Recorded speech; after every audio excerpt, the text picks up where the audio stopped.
What happened when I ate 100 servings of avocado in 10 days? Hello, health champions. Today we're going to talk about what happened to my blood work after I ate 100 servings of avocado in just 10 days. Before we get into the results, let's start with a few interesting facts about one of my favorite foods, the avocado. One serving of avocado is typically defined as 50 grams of the edible portion, which is about one third of a medium to large avocado.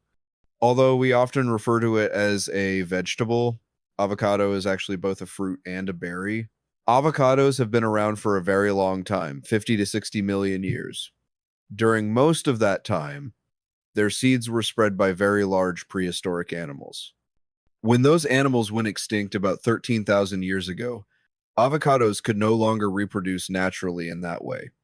From that point forward, their survival depended entirely on humans. As a result, humans have been cultivating and enjoying avocados for over 10,000 years, beginning in South and Central America.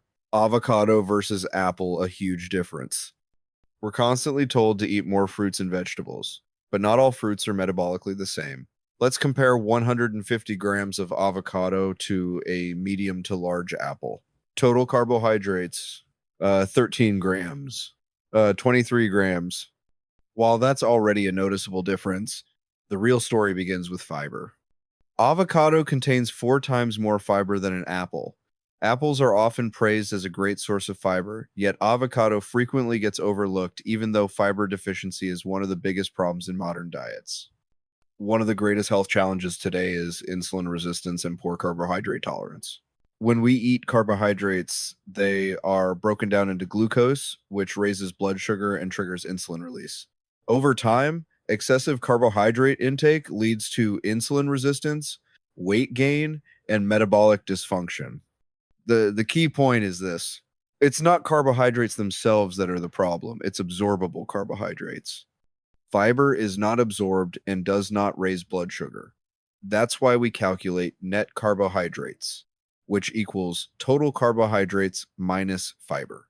When we do this comparison, apples contain 7 times more net carbohydrates than avocados.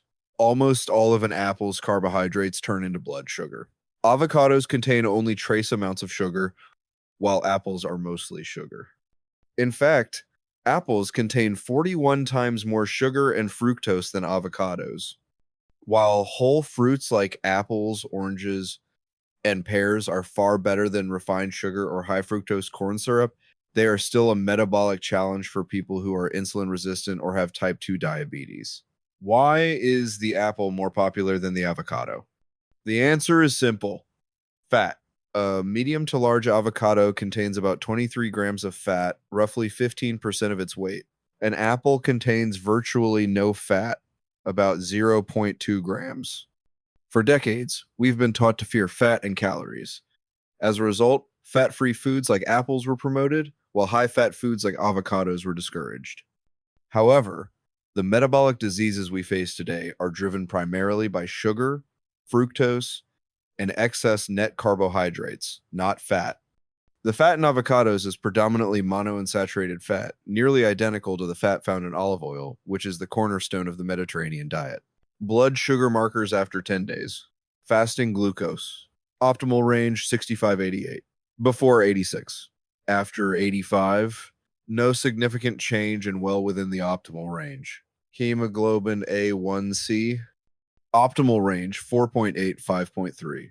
Before 5.3, after 5.3. Again, no change and still optimal.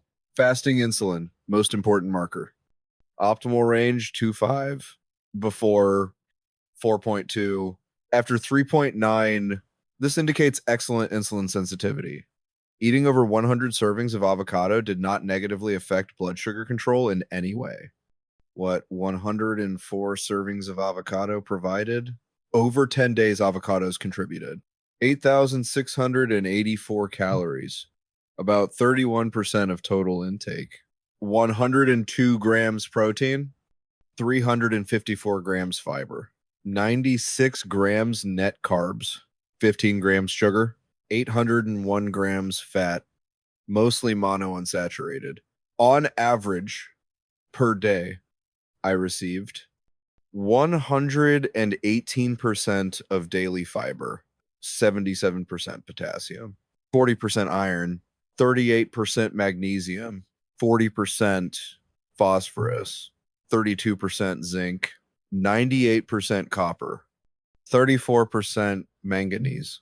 Vitamin intake per day included 51% vitamin C, 33% B1, 57% B2, 62% B3, 52% B5, 115% B6, 116% B9, 68% vitamin E, 91% vitamin K. And yes, the bowel movements were excellent. Inflammation markers. HSCRP before 0.83, after 0.22. A significant reduction in inflammation. Homocysteine before 10.7. After is less than 3. This was the lowest level I've ever recorded. Ferritin before 334. After 231. Lower levels suggest reduced inflammation and healthier iron regulation. Cholesterol and lipoprotein analysis. Traditional cholesterol markers alone are not reliable predictors of heart disease. Particle count and size matter far more. LDL particle count, LDL slash. Before 1232, after to 1090.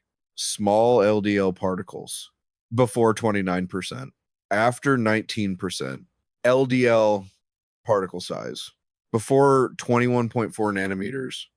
After 21.6 nanometers. This pattern, fewer small particles, and larger particle size indicates lower cardiovascular risk. These markers can change dramatically in just days, depending on lifestyle and diet. The same person can shift from very healthy to very unhealthy numbers in under 2 weeks. Final takeaway.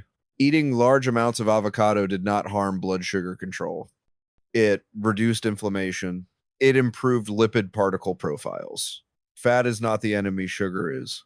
Even health trends that develop over decades can begin to reverse within days or weeks when lifestyle changes are made.